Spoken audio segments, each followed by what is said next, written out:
Welcome to episode 58, as I'm collecting spruce wood. And I just noticed I got 2 bat wings. It's been like, I've gone 1, 2, 3, and a bit full chest worth of this stuff. And at the same time, I got 2 bat wings. The first one I put in. Wow.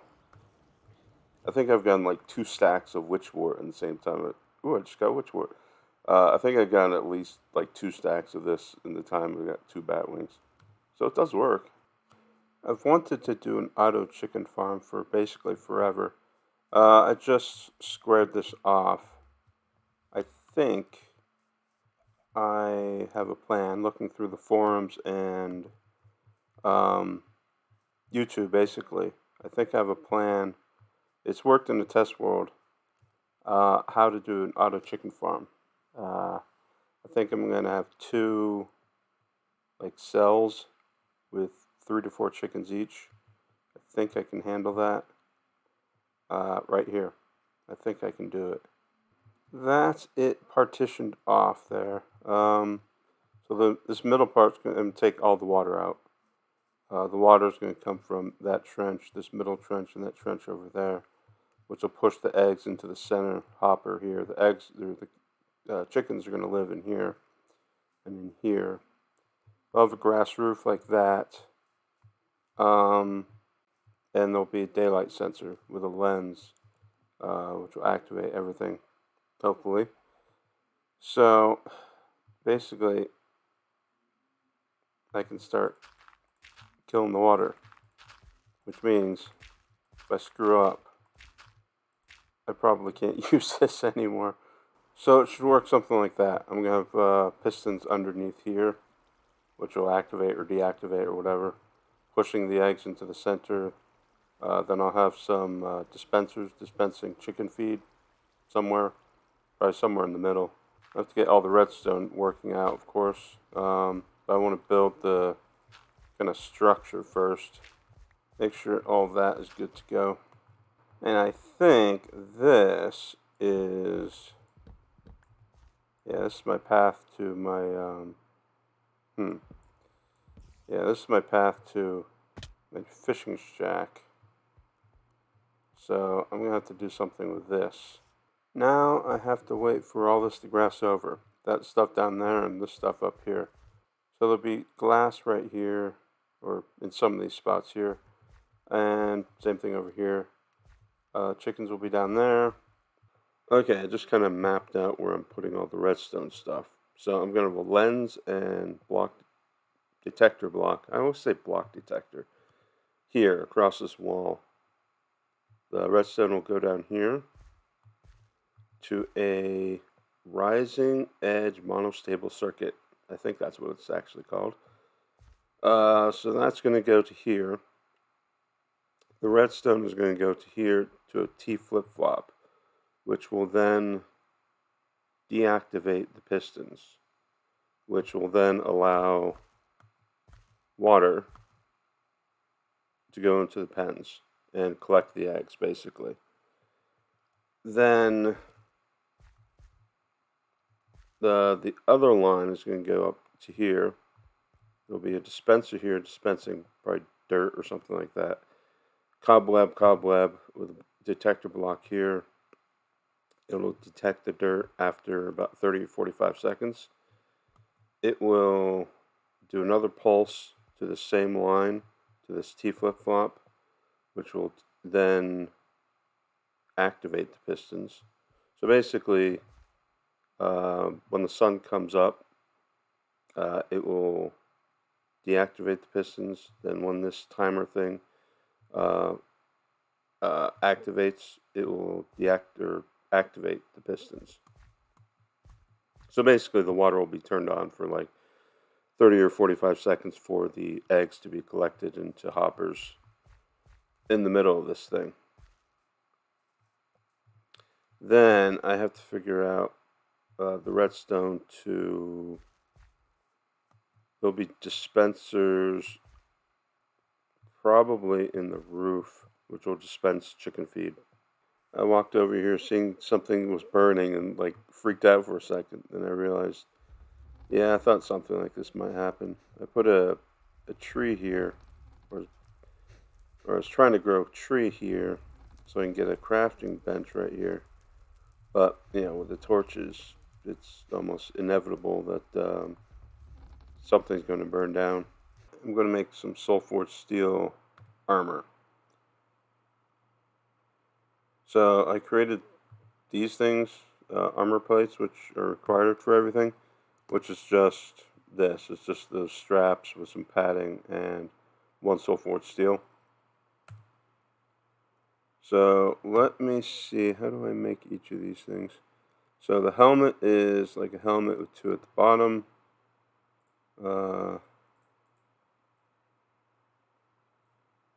Ooh. The plate is that with those in the corner.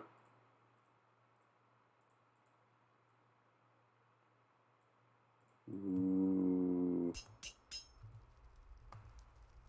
Legs are 6 with 3 at the bottom.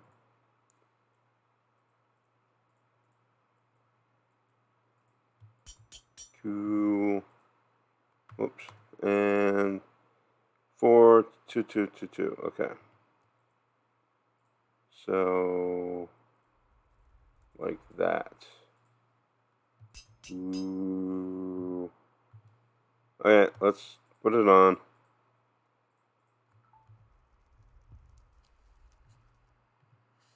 I look like a tank. That's awesome.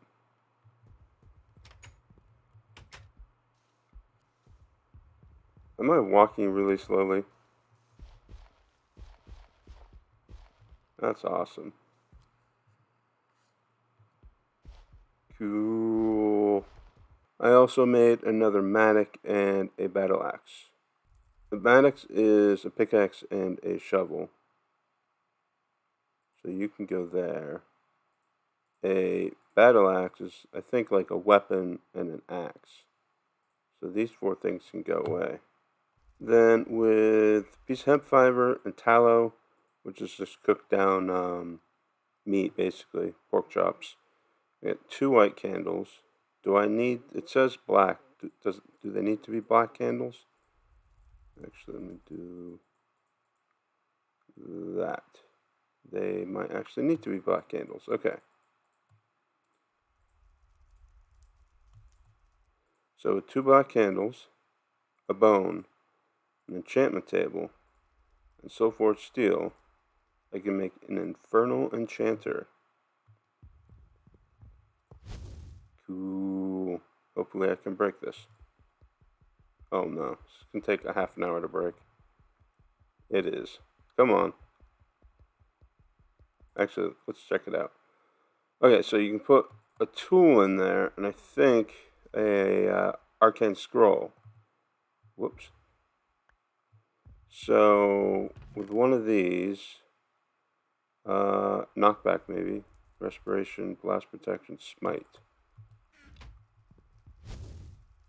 Can I put? Theoretically, I could put. Yes, so I could put smite onto this battle axe. Could I put it on this? No, didn't think so. But I could put smite. Then I guess this is like level 1 through 5. I guess it takes 30 bookshelves to get level 5. Okay, I can do that. If I put a bookcase down, put the battle axe in there, put a smite scroll. So it's a 6. So if I do, I don't want anything to catch on fire here. Let's try that again. Yeah, there we go. So I can put smite on here right now because I have 6 books around here.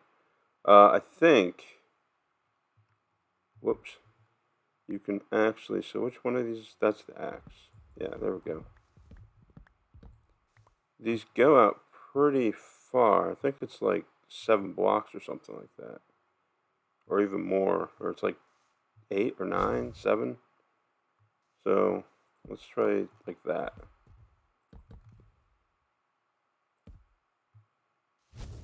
Will it see that? Will it sense that? Yeah, it does.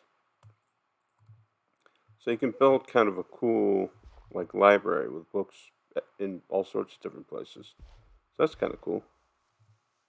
Now, does this accept... well, I have an axe. Does it accept iron? Oh, okay, so you can do iron as well. Okay, so that means you can do... If you can do an iron sword, I assume you can do diamond. Interesting. So to get protection, the arcane scrolls come from slimes. So I might want to hang out in my slime farm a little bit more, or build a dedicated slime farm. Because that one is not really a slime farm. It's more of a witch farm. It shouldn't spawn any of the large ones. So I might have to build another one just so I can get protection scrolls. Okay, that's interesting. How about unbreaking? Okay, unbreaking comes from a trade. It comes from the blacksmith. The blacksmith, I haven't really... How far did I get the blacksmith up? I think I only got him up to his level up trade from level 1 to 2, I think. I might have to get him up. I might really have to try to get him up so I can get unbreaking scrolls. How about efficiency? Efficiency would be really useful in these tools. Efficiency is from silverfish. And as I recall, reading on forums and stuff, getting efficiency scrolls is like impossible. Or it's really, really, really, really, really hard. I think a lot of people just go back to diamond tools because you can get efficiency on diamond tools, but it's really hard to get efficiency scrolls. Silk touch comes from Enderman, so I might need a Enderman farm. Do a farm maybe in the end. I just timed myself with the Soulforged Steel armor on and off, and it didn't really seem to make any difference. I didn't notice. I timed myself from basically the bridge to where I was, and the times were basically the same. Yeah. So if this slows me down, it doesn't slow me down by much. I don't know about food consumption. I wonder how much food I am churning up with wearing this. I don't know if my food is going down faster or not. My plan was to build like a sugarcane farm here and a hemp farm here, like an automatic one. The more I think about it, I don't need a sugarcane farm. What am I going to do with sugarcane? One, it's probably not going to grow a lot. It's going to take up a lot of resources and time. It's going to take a lot of iron and gold and pistons and stuff. And I'm probably not going to get a ton of sugarcane out of it anyways. And I can just punch the sugarcane every now and then and get all the sugarcane I really need. I mean, I don't really need sugarcane for what? Paper and sugar. Paper is for maps, maybe. That's about the only thing it's going to be used for. And sugar, is for recipes and stuff. And if I need any of it, I just go and punch it. So I don't think I need a sugarcane farm. The only reason I'd build an automatic sugarcane farm is to build an automatic sugarcane farm. But I think I will build an automatic hemp farm. So while I wait for that to grass over, I think that's what I'm going to do. So this is the idea. I have the hemp planters here, the thing of water here. I have pistons. I'm going to put these blocks here. And then, so these are going to push the hemp into the water, hopefully. So I have a lens with a block detector there. If I light this up, that light is projected onto that block detector, which will give out a redstone signal, which I can then invert with redstone torches.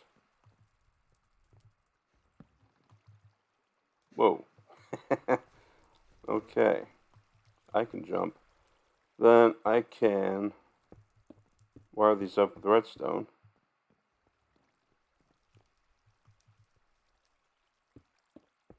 So that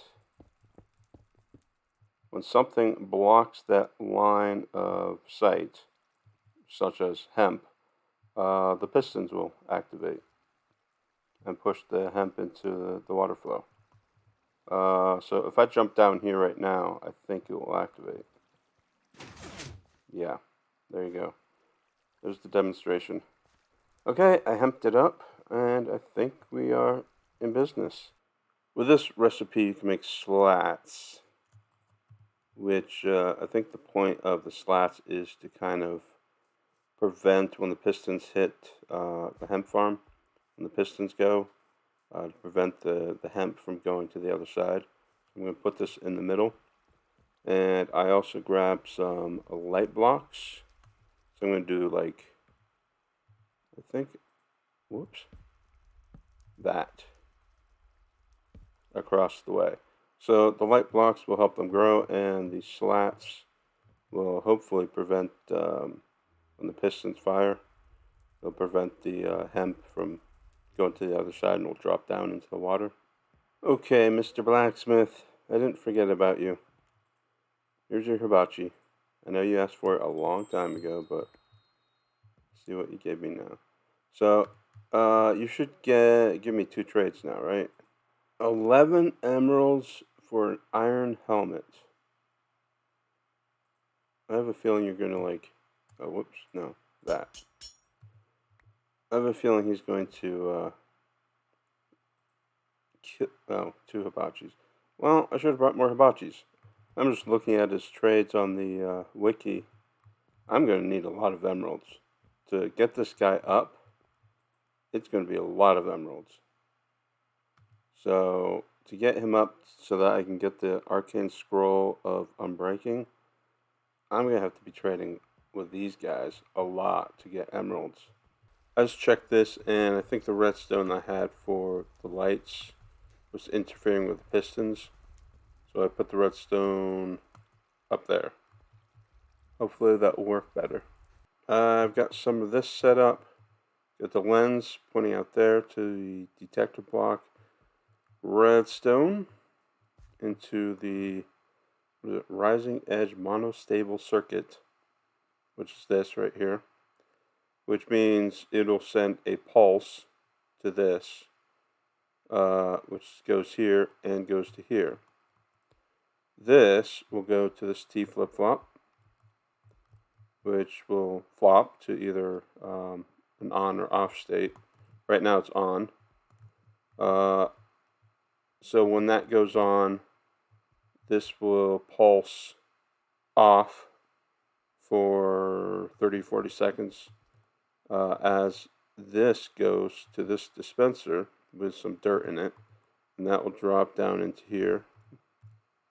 And there isn't any dirt there, so I'll have to test this, but there should be some dirt there that eventually when that dirt gets there, this detector block pulses. And it turns this from off back to on, which will then put the pistons to activated. Right now this isn't fully set up. More testing it right now to make sure everything's good to go. I just have a line of redstone to activate the pistons. So these 4 cobblestone should be the test. So this is day right now. If I put a block there, it'll act like night. So nothing should happen. So what I should do, if I break that, it'll be like sunrise. What should happen is that cobblestone and those 2 plus that one back there should go down for about 20 or 30 seconds. 30, 40 seconds, something like that. And that's will allow the water to flow in and collect the eggs. So, cobblestone drops. Actually, what should happen is this dirt is dropping. See that dirt? That dirt will drop for, I don't know, 30, 40 seconds. And once that detector block sees it, it'll activate, and it should turn these pistons back on. This is amazing content, I know. Come on.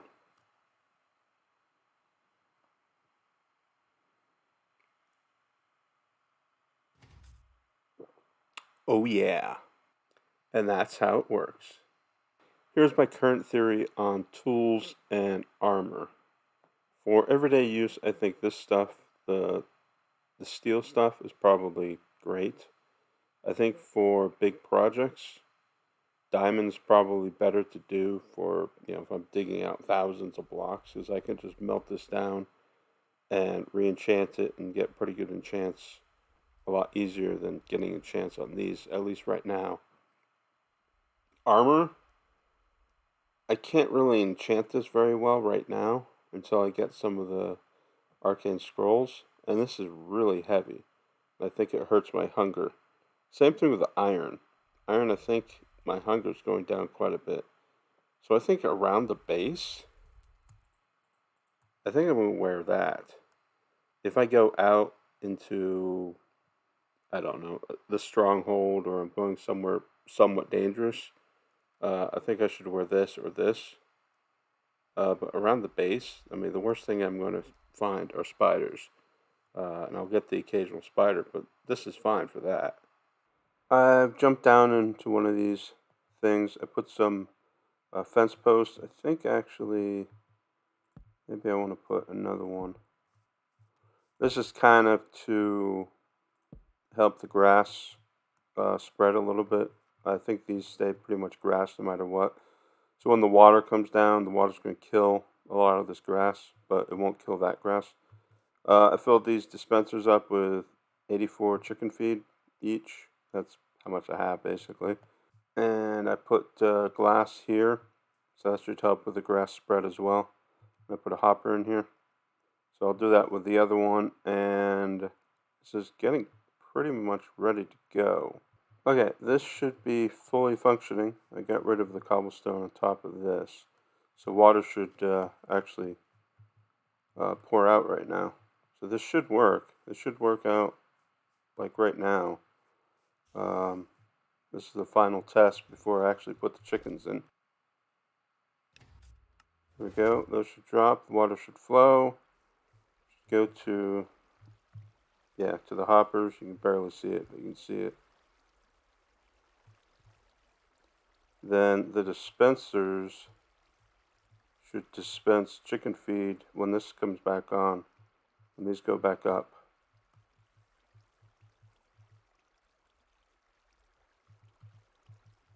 So if there were chickens in there, the chickens would be at the hopper right now. And any eggs would be swept into the hopper.